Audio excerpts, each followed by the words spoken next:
I'm not saying Larry Bird is not one of the greatest shooters ever. Larry Bird once said something that most people never talk about.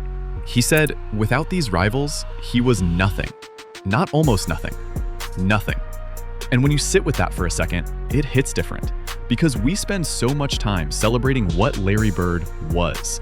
The fadeaways, the trash talk, the ice water in his veins when games were on the line. We talk about him like he was born great, like greatness was just sitting inside him, waiting to come out. But that is not the full story. The full story has 7 other names in it. 7 players who pushed Larry Bird into corners he had never been in before and forced him to find a way out. Some of them embarrassed him. Some of them physically wore him down. Some of them scored so many points against him that he had no choice but to become someone better. This video is about those 7 players, the 7 stars who Larry Bird himself admits made him a better player. We are counting them down in reverse, starting with the last and working our way to the one who shaped him the most.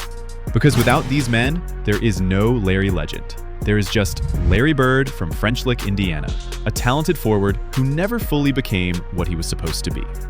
Let us talk about who lit that fire. Number 7, Bernard King. Larry Bird called Bernard King automatic. He said King was the best scoring machine he had ever seen. King had a methodical scoring map of 22 specific spots on the court. His main weapon was a quick, high-release baseline turnaround jumper. He would jump toward the baseline and rotate in midair to shoot over taller defenders. By the time you reacted, the ball was already gone. During the 1984 Eastern Conference semifinals, King carried the Knicks to a 7-game series against the Celtics, averaging 29.1 points on 55% shooting. Bird said he did not understand how King did it. He said King was in heavy traffic with defenders banging him and still got the exact shot he wanted, every single time. Defending King forced the entire Celtics defensive scheme to rotate around stopping one man. Bird had to sharpen his post defense, court awareness, and rebounding just to keep up. That evolution showed up in Game 7, where Bird responded with a 39-point triple-double to eliminate the Knicks. King forced Bird to grow on the defensive end in ways that paid off for years. Number 6, Kareem Abdul-Jabbar. Some defensive problems do not have a clean solution. Kareem Abdul-Jabbar was one of them. The skyhook came from a 7'2" frame at arm's length with a high looping arc that made it nearly unblockable. Kareem shot 56% from the field over his career. No individual defender could stop it alone. Bird, Robert Parrish, and Kevin McHale all knew it. So the Celtics had to deny Kareem low-post catches and force him away from his comfort spots. Parrish often froze when Kareem used ball fakes, which meant Bird frequently slid down from the perimeter to disrupt the entry pass angle. What Kareem forced Bird to understand was that you cannot coast offensively when the other team has a weapon that punishes every empty possession. Near-perfect late-game execution became a requirement, not a bonus. Number 5, Dennis Rodman. If Bernard King tested Bird's defensive mind and Kareem tested his offensive discipline, Dennis Rodman tested everything else. Rodman was 25 years old during the 1987 Eastern Conference Finals, deployed by Pistons coach Chuck Daly specifically to wear Bird down. Full court pressure, constant body contact, aggressive denial. He made it deeply unpleasant to be Larry Bird on that court. But Bird did not just survive Rodman, he embarrassed him. Bird slowed down. He used pump fakes to bait Rodman into the air.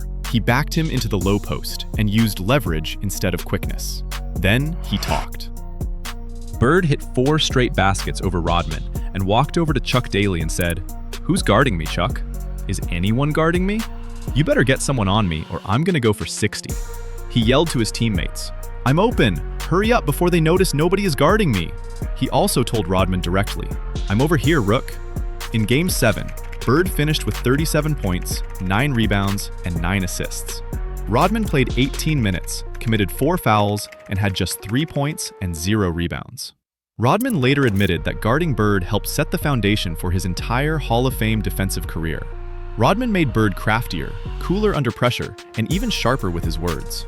If you are enjoying stories about the rivalries that shaped the greatest players in basketball history, hit subscribe right now so you do not miss a single one. And drop a comment below.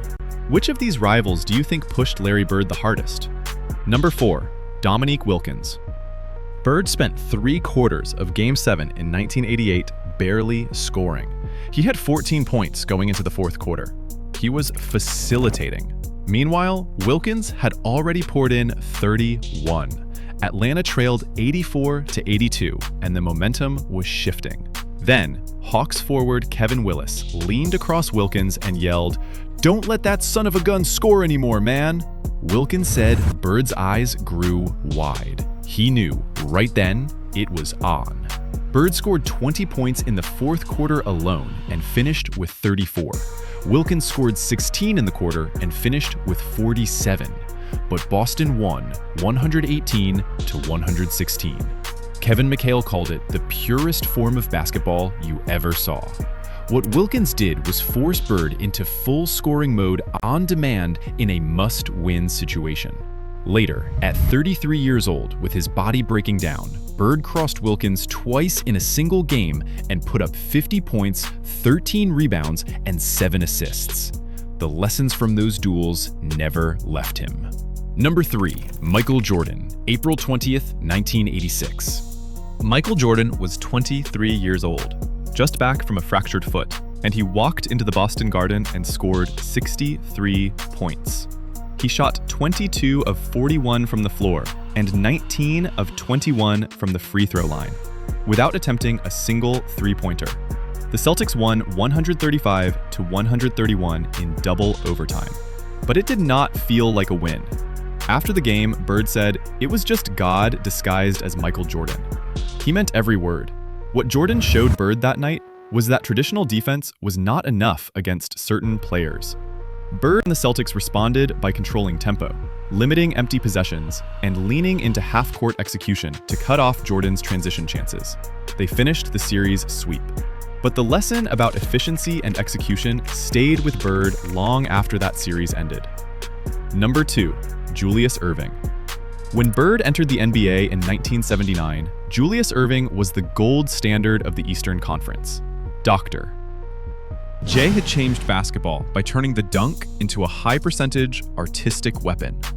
Bird admitted plainly in his autobiography that if you put him out there to guard Dr. J one-on-one, Erving would beat him every time. Rather than pretending otherwise, Bird studied Erving's habits. He learned to anticipate passing lanes before plays developed. He coordinated help-side rotations and cut off Erving's momentum before he could build toward the rim. Bird used his basketball mind to solve a problem his body could not. Dr. J forced Bird to become a smarter, more organized defensive player who understood that intelligence could compensate for physical gaps. Number 1, Magic Johnson. This is where it all starts. Their connection began in the 1979 NCAA championship game, the most-watched college basketball game in history. And when it ended, the competition just moved to a bigger stage. Bird admitted that the first thing he did every single morning during the season was check the box scores to see what Magic did. He said he did not care about anything else. If Magic had a big assist game, Bird felt a physical drive to answer with something of his own. Magic became Bird's daily measuring stick, a shadow standard that pushed him through every one of those 82 regular season games.